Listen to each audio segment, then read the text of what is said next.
Joker is talking a lot, and it is just going to be the snap lock-in of the Zeri. I like it for their comp. It's just going to be a little bit tricky to pilot in this game, but it's strong into YORICK. You know, YORICK never going to put Zeri in a donut. Pretty strong into the Lee Sin as well. And when you have the front line of Clear's Scion plus whatever Raptor transforms into when Vikla gets a charm, for example, the fights can look very clean. Also, the early skirmishing power of this Alistar, the ability of a Scion to rotate into team fights with his ultimate also feels very good. Victor fairly immobile, and you only have one wild growth. Let's see whether they can make it work as we get onto the Rift for game number 3. 시간차에 협곡에 오신 것을 환영합니다.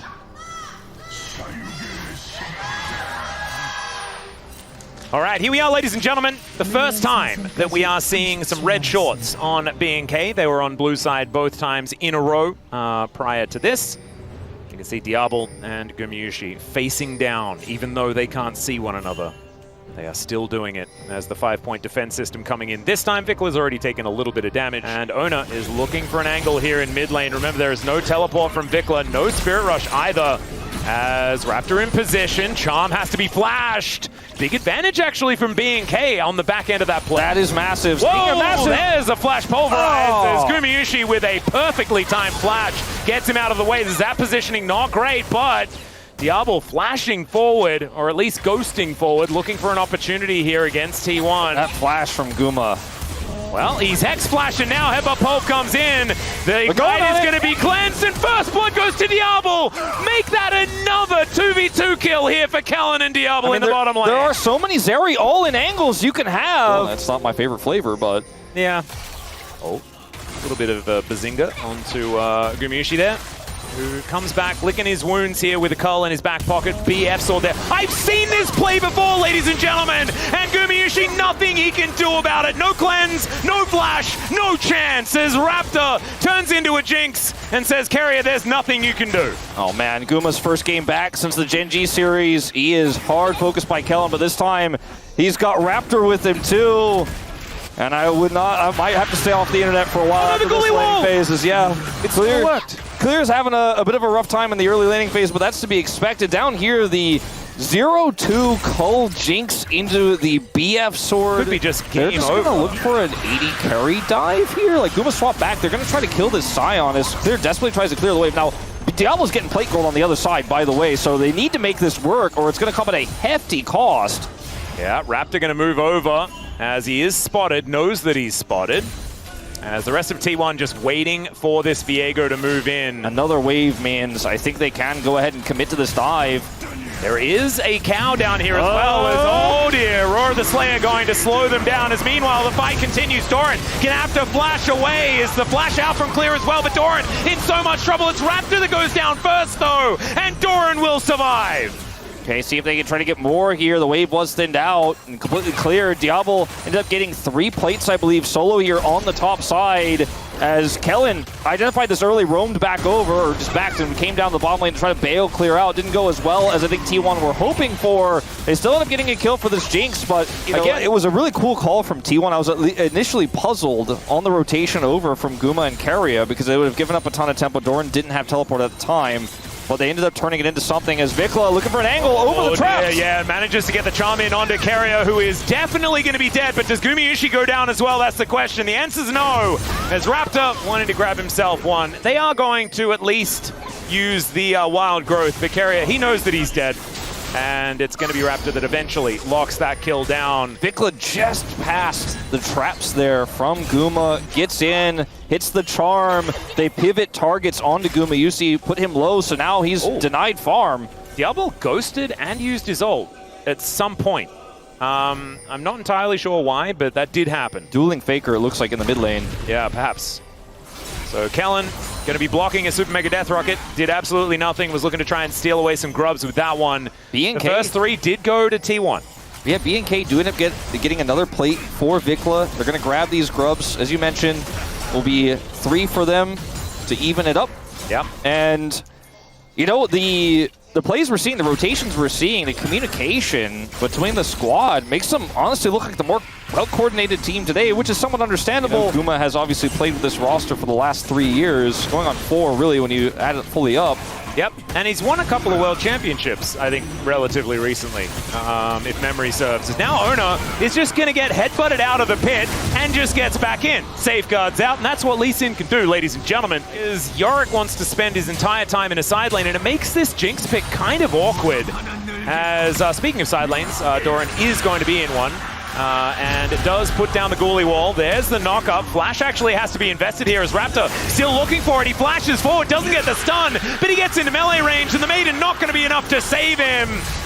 Down to the bottom side goes Diablo as well, as I just choke on myself. I mean, you said slightly awkward. I think that situation at the bottom lane a little bit awkward for my man. But later on, they have a lot of angles as Doran is once again under fire. Into the baby cage. Still gonna get knocked up by the Scion. Raptor is tanking this turret for way too long, but still able to go untargetable. Takes down the YORICK, and now Faker's teleported in. 0 mana, but the gravity field is too good, and the Chaos Storm is better. Owner comes down to protect, and they do go 1-for-1 in the trade. Yeah, it's really clutch here coming through from Owner. Faker commits in as well with the TP. Barely has the mana to make the play happen. I don't know whether that's necessarily good for you. Raptor going to be starting this one off now, and we'll see whether T1 can stop Shelly from being claimed. Scary fight here at this moment to fight into Diablo in this choke point on the Zarya. I think T1 definitely should just back away. Doran's going to get a turret on the other side of the map, and you can see Guma channeling that back, looking for his second item here. I think this was absolutely the right call. Doesn't quite have... There we go. Okay. Thanks, Raptor. Doesn't quite have the IE, but does pick up the BF sword. But if he gets charmed, if he gets caught, if he gets hit by the Alistar, if he's caught by a flank from clear, if he gets picked first, the team just falls apart. Ooh, Kellen has the headbutt back, and that's the charm delivery. The chain CC, gorgeous, as Raptor comes in. That's mid-turret. Yeah, and also they've got a Rift Herald, so Diablo will be able to finish this off. They get another charm on the inner turret, and B&K all of a sudden jumping out to a gigantic lead because Otacons on the bottom side of the map. They've got a Drake down, Drake down there as well. And Clear has teleport, so he can just join. Doran cannot. I think if they're able to identify that, they certainly start this up. There's the TP. I'm gonna say, Doran, you can have that turret. T1 already pushing for the mid turret.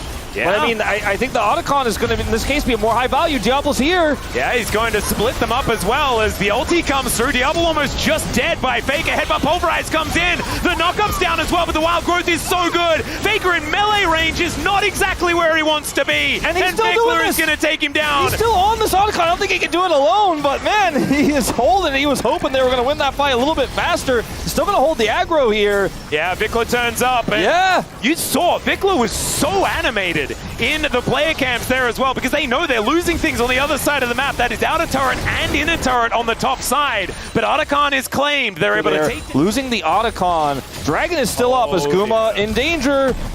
Yeah, Kellen knows that he's not on vision, has Hex Flash up and available.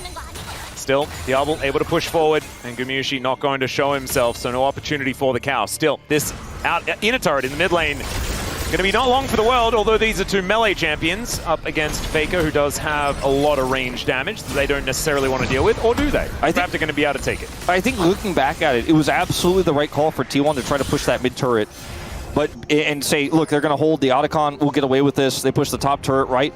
But the fact that B&K was able to, with Raptor alone, hold the Otacon, keep it leashed as, nice try, but keep it leashed and still deal with the push in mid is just incredible. Like, the decision-making that has to go into that is a lot, and it's not something I thought going into today that B&K was capable of as Faker. Yeah, there's a Hex Flash. The immediate answer from Carrier is good, but that's an ulti in trade for a Hex Flash. Or at least there is an ult coming out from Kellen as well. He's now looking to try and make something of it. As Diablo doing some work. Headbutt Pulverize gets the cow in there. Another knockup as Doran is going to get thrown back. And there's the first kill for the reset composition. B&K not going to be able to find too much more, but taking down Doran after getting the flash is huge. And even Vikla able to push Owner out of here. This B&K is T1 have to rotate over. They have no vision. They have no eyes here whatsoever. That trinket is deleted, and now they're fighting completely blind. Yep, Quadra teleports on the map, but there's no anything to teleport to. As Kellen's going to come on over, he finds Owner, the headbutt brings him out, but it's GUMAYUSI that's the target, and they come in from every angle. Faker teleports into his death, and now T1 are scattering. They have nowhere to go. The charm lands from Vikla. Owner's trying to safeguard his way out, but it's more like Dangerous Guard in this game as B&K leave only the blind man alive and look to beat T1 in their second match of week 3. Like the blind man, they had no vision. They couldn't see anything, and it's the Zeri Ari engage onto the Jinx that they just didn't see coming. Guma felt like he was far enough away. They could be doing Baron. They could be anywhere. You just don't know. But you've got to come over and contest for Prio. Guma's the one who's picked. Watch this again. Vikla has a control ward, so he knows he's not spotted. Keria knows there's a chance, and when they see Kellen, they know, but it's just too late. Wild Growth alone is not enough to save the Jinx, and this teleport from Faker was desperation, but it did not put him where he wanted to go, and now with no damage, it is just a fun house here for Diablo and for Vikla to clean up, and that goes straight to Baron and take it in live.